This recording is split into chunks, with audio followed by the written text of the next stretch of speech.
حضرت ذوالنون مصری رحمۃ اللہ تعالی علیہ جب ایک کشتی میں سوار ہوئے تھے تو آپ کے ساتھ چند اوباش آوارہ نوجوان بھی سوار ہو گئے، تو وہ اپنے لہو و لعب میں مصروف ہیں۔ آپ کے مریدین کہنے لگے حضرت آپ ان کے خلاف دعا کریے۔ آپ نے دعا مانگی، اے مولا جس طرح یہاں خوشیاں منا رہے ہیں مولا جنت میں بھی ایسے خوشیاں منائیں۔ مریدین کہنے لگے حضرت یہ کیسی دعا آپ نے کر دی؟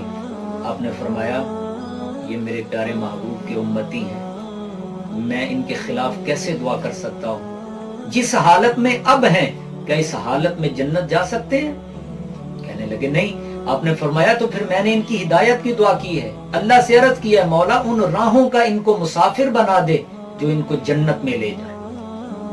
چند گھڑیاں اللہ کے ولی کی صحبت میں بیٹھے، اللہ رب العزت نے ان کی دعا کی برکت سے، ان کی صحبت کی برکت سے انہیں توبہ کی توفیق بھی عطا فرما دی اور وہ اللہ کے ولی بن گئے۔